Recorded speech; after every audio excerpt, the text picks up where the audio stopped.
Coming up on the Leadership Growth Podcast.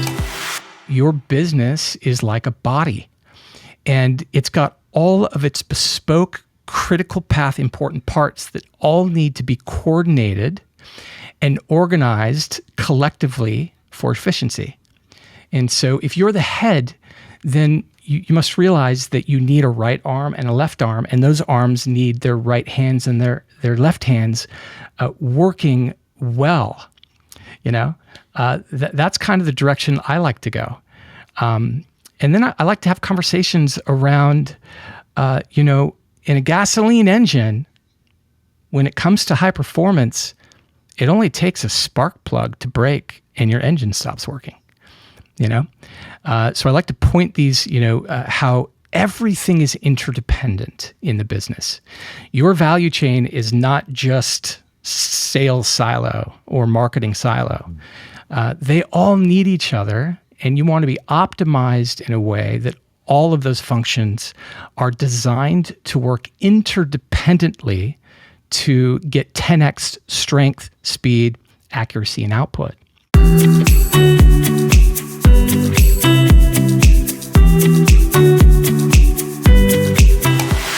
Hey everybody, welcome to another episode of the Leadership Growth Podcast. I'm your host Daniel Stewart, joined by my brother Peter Stewart, and today we are honored to have a fantastic guest with us, Garrett Delph. Garrett, welcome to the Leadership Growth Podcast. Hey, thanks, Daniel. It's great to be here. Thank you for having me on the show. Absolutely. So let me more formally introduce Garrett. I'm going to read briefly his little bio here. Tremendous experience. We're going to have a fantastic conversation today. Garrett Delph, founder and CEO of Clarity Ops, LLC, a serial entrepreneur and results-driven leader. He has founded 3 successful businesses, collectively generating over $40 million in revenue. And today, Garrett is an operating partner to business executive leadership in need of transformative solutions that extend business lifetime value, increase company profits, and improve employee well-being. And it's ideal to have you here with us, Garrett, to talk about this topic itself. And the topic today is all about how to achieve operational success as a leader. And this operational success, yes, people's success, and yes, others, but specifically, operational success, getting stuff done and getting the results. So I want to start off with this opening question to you, Garrett.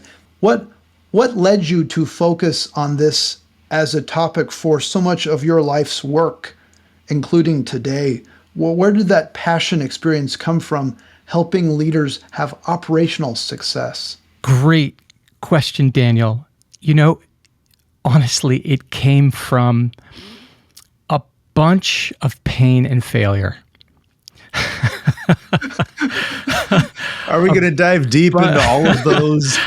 As I wipe the tears Pain and the failure, PTSD froths up. Building the businesses that I have, to date, I didn't have a roadmap, and I had some great mentors along the way, but those mentors were not, operationally savvy. They were strategic, which is great. I needed it. But they often, these really smart people that I hired would give me a ton of really great strategic what, but nobody ever gave me the how. And that, in my opinion, is where the magic lives. And so trying to figure out how to deploy go-to-market strategy still is not for the faint of heart in general, I believe.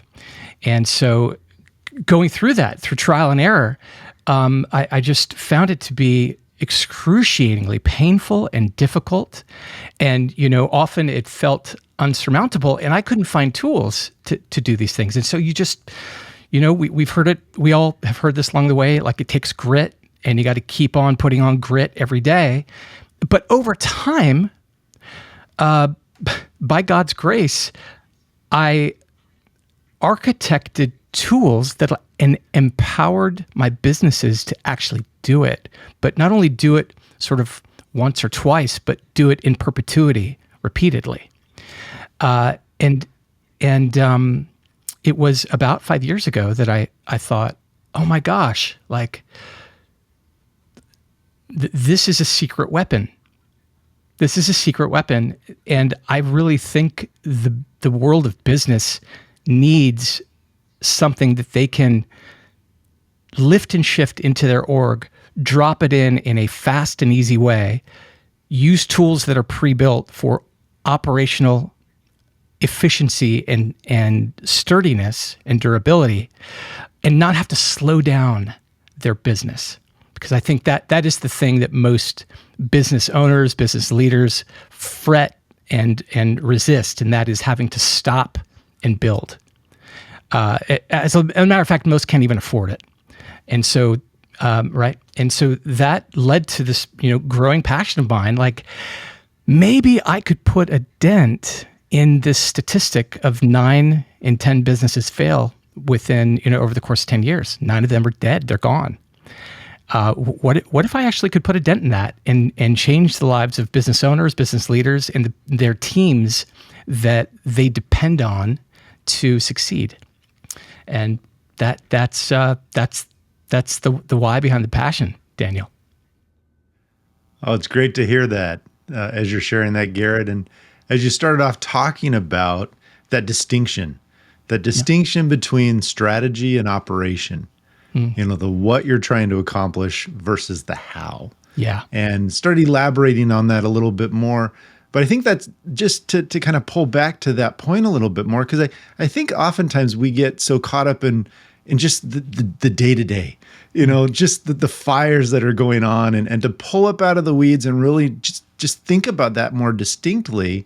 Is there more that you would say in terms of advice or suggestions to help a business leader know, I'm thinking strategically now versus I'm thinking operationally? Because you can't be completely lopsided on one or the other.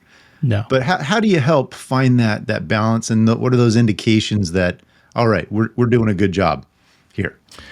Yeah, great question, Peter. A lot of times businesses use kind of a North Star metric.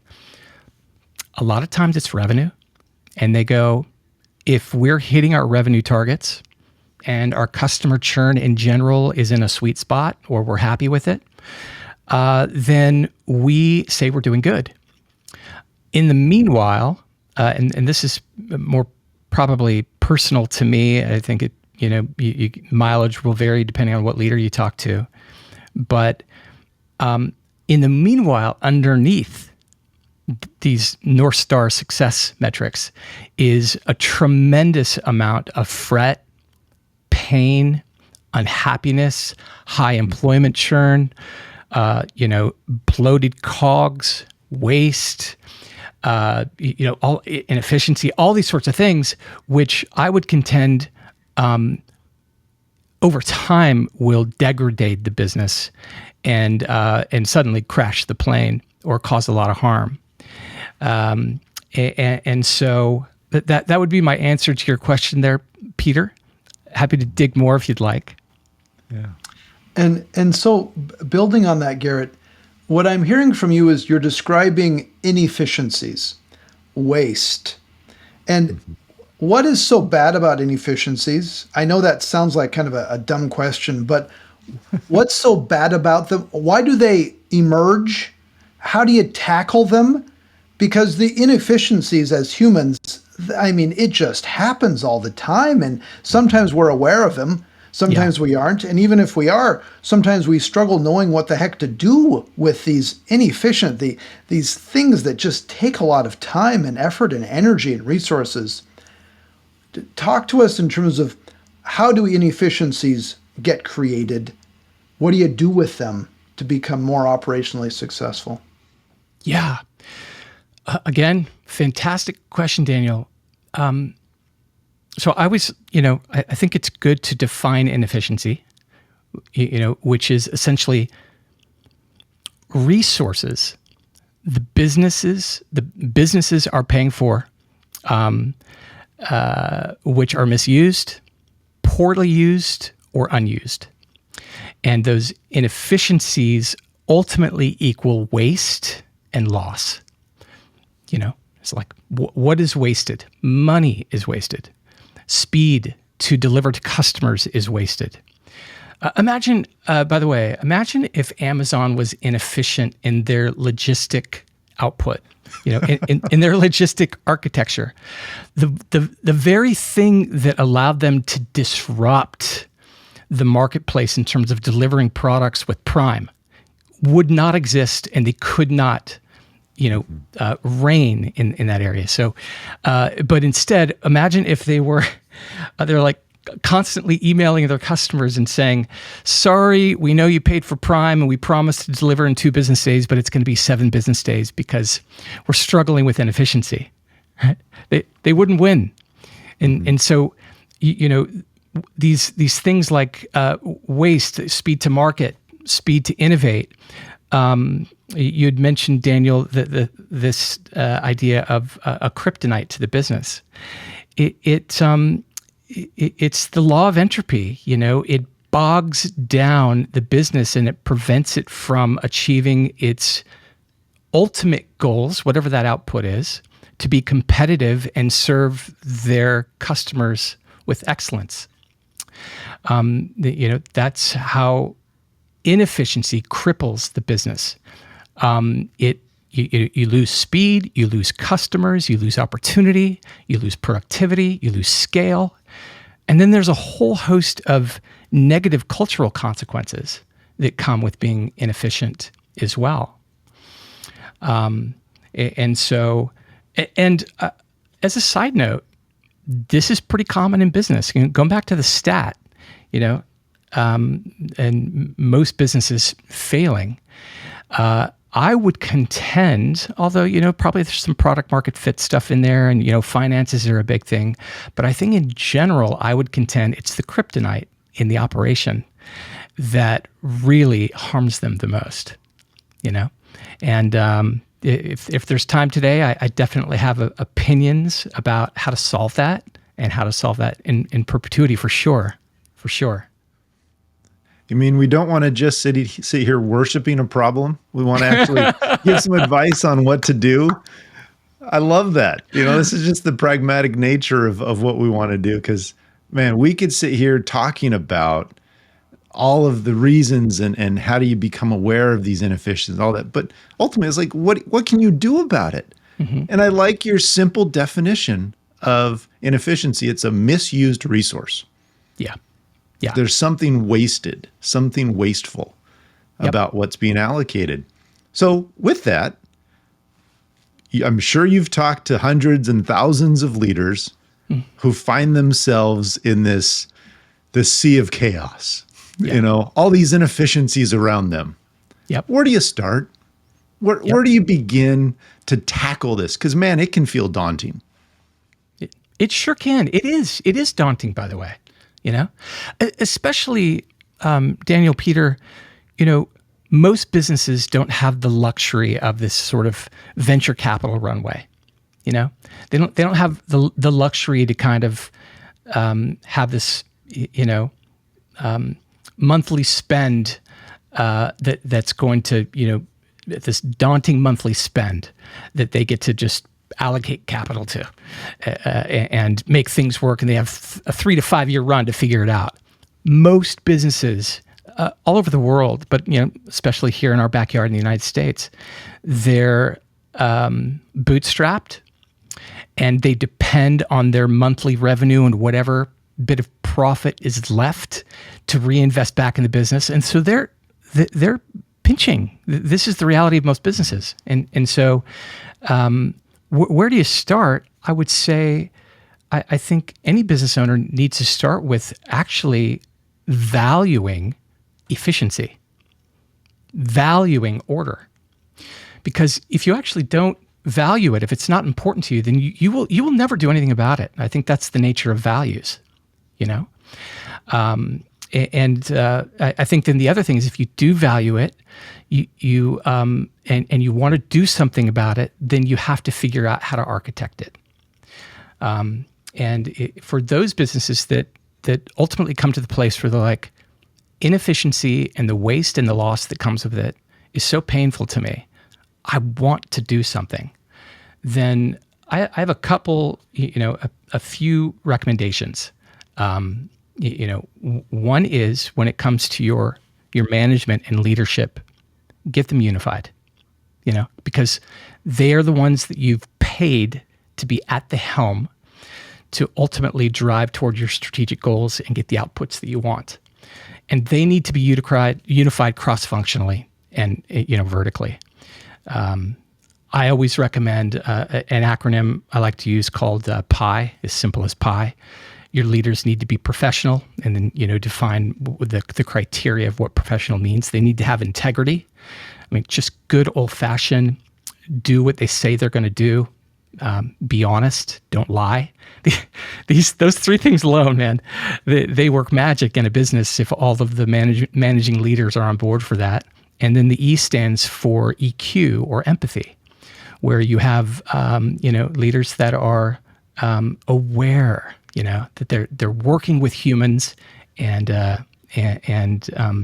they are understanding, but also holding people accountable. So I think unified leadership agreements are critical. I think the other thing, Garrett, I'm going to pause you a second, just because that little, what do you call it? It's not an acronym, an acronism, whatever, the PIE. I think it's an acronym. Yeah, acronym. Yeah. That's fabulous. So PIE stands for professional, integrity, empathy. Yeah. Those are just the foundational attributes you're suggesting that really help set the table for leadership. I do. I not only do I suggest it, I've seen it work. Great story out of the book, The Airbnb Story. Those guys have a really great chapter on hiring, and they talk about hire for great, and they really get into it, and they talk about like the only way you can hire for great is to define for great.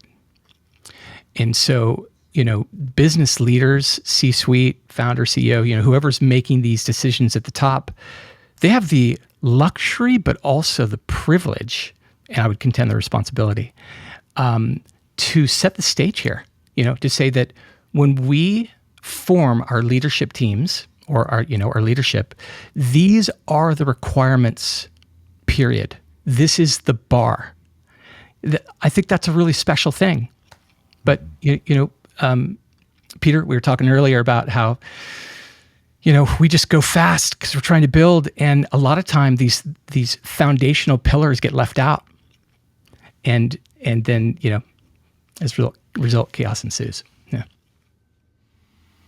What I'm loving is this idea of architecting order. And there is so much around this notion because it presumes that maybe order doesn't necessarily happen on its own. Because sometimes leaders, either out of being overwhelmed or not knowing what to do or whatever, they just let things continue. Mm-hmm. And I find when problems continue, they don't necessarily go away. They often become larger and or create other dysfunctions that are then surprises, and it becomes more complicated and more complex, and it's challenging. And this notion of architecting order as a proactive, as a intentional activity is a fascinating concept. So riff on that. Play with this a little bit. If you're talking right now to, say, a president of a small business, or a director of a large area of a company, whatever it is, or even a person who's working a 5 or 6 person team, what are ways that person, that leader, can begin to try to architect order within their operations? What would you say? Yeah. Well, first of all, Daniel, I just want to say I love that phrase, architecting order. It kind of makes me giddy because I know I know the power behind it, So I want to thank you for that. I actually have not heard that said before, and I think it's really powerful. It's sort of like a mentor of mine said, years ago, you can only build as high as you dig deep. And so this idea of architecting order is about getting your foundation right.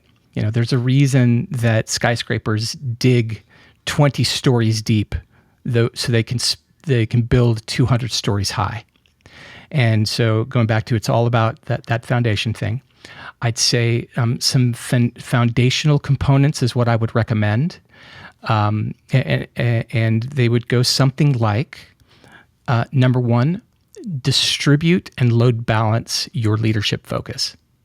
And so one mistake I made many times, and learned from them, but what I see many C-suite or even founders, CEOs make this mistake, is they go find great people and set them free. I think it's the biggest lie that has hit our current business culture. The biggest lie. It's not true. It doesn't work. Even leaders need leaders and need rails.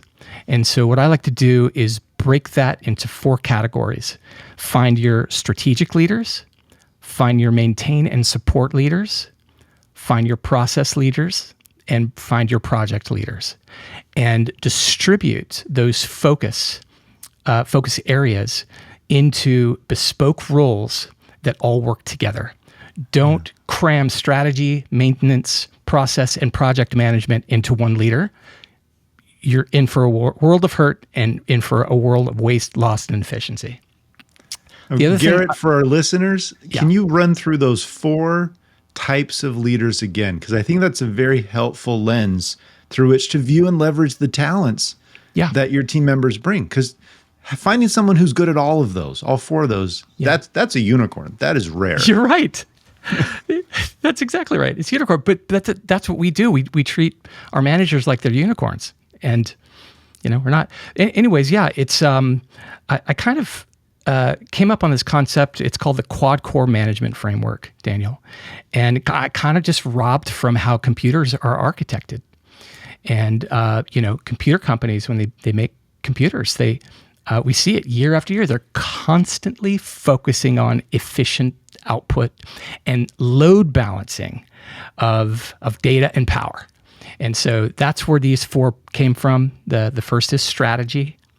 The second is maintain and support, kind of a classic manager that's focused on performance and output.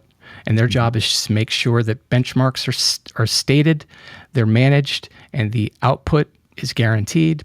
Then you have process. So any growing business is constantly in the state of, continuously improving and or building new processes to stay efficient and hit their goals. And then you have your project managers. And those are the people that work collectively, cross-functionally, across the org to make sure that new initiatives, new innovations, even continuous improvement efforts all stay on track with milestones, deadlines, tasks, and ownership, so that all of those move together forward. So those are the 4. This is tremendously insightful. So let's take this one more step. Yeah, I'm sure with all the different companies you've consulted with, and I'm thinking so many clients that Peter and I have worked with as well. You can get sometimes a leader who is really good on the visionary stuff, can see the big picture, is excited, they can inspire others. They're not necessarily the same person who is then able to make a project plan. And they don't have the patience, they don't have the energy, they don't have the passion and the big picture, and thus sometimes they can do what you just said is one of the biggest myths. Hire great people and say, just go do whatever the heck you need to do and tell me, and I'll just keep thinking great ideas. And that is somehow this mythos, this ideal that we have that, that works. What do you say to that visionary, strategy, ideas person to help them recognize operational success is more than simply just hiring good people and sitting back and saying, yep, did my job? How do you balance that? Oh my gosh. Yeah. It's a big question.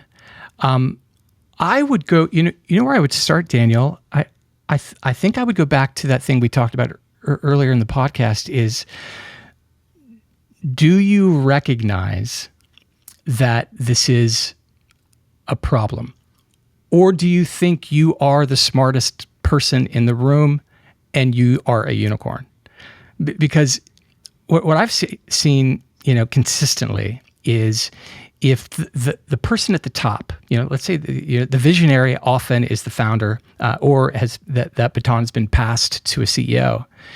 And if they think they're the smartest person in the room and they think they can do it all, then there's really, let's not have that conversation until you realize, the error in your thinking. But once they're there, hopefully the very next step is to say, to acknowledge and realize, your business is like a body, and it's got all of its bespoke, critical path, important parts that all need to be coordinated and organized collectively for efficiency. And so if you're the head, then you must realize that you need a right arm and a left arm, and those arms need their right hands and their left hands working well. That's kind of the direction I like to go. And then I like to have conversations around, in a gasoline engine, when it comes to high performance, it only takes a spark plug to break and your engine stops working. So I like to point these, how everything is interdependent in the business. Your value chain is not just sales silo or marketing silo. They all need each other, and you want to be optimized in a way that all of those functions are designed to work interdependently to get 10x strength, speed, accuracy, and output. Daniel, those are the conversations I like to have. Side note, great. There's a really great, I don't know if you guys have seen it, documentary on Netflix. It's the Formula One documentary. And there's one episode where the Italians, both of their cars are leading the race. And both of them come in behind each other into the pit stop. And they do that, 9-second change out. First car takes off, hits the first corner, spins out of control, loses a wheel, out of the race, done, they lose that car. Why? One of the guys forgot to put on one lug nut, and that was enough to rip that tire off the car. Second car came in, I kid you not, same thing happened. Italians are devastated. And I just think it's such a great analogy for business. Like, a visionary leader, and typically it's the founder CEO, it is their job to be mindful of all of the moving parts in their engine of success and to optimize for it if their goal is to win. Those are great analogies and comparisons, and helping really to remind it's hard to run, manage, lead, and sustain a successful business and organization. It doesn't just happen by accident. To have that last in perpetuity, to continue to be vibrant, to continue to be salient and relevant in your market, and to be alive, it takes a lot of work. To go back to Daniel's term, how do you architect that order intentionally? Yeah. So we've, throughout this episode, we've pulled on a few analogies, digging deep like a skyscraper so you can go tall. I love that. The Formula One one you're talking about, and thinking even about how a computer is structured or a body. Now I want to dive in personally for you, Garrett, a little bit. I know some of your past, you've run a photography business. I know that's a skill and a talent that you have. What are some analogies or parallels that you've learned from being a photographer that can apply to how do you operationalize and improve an organization?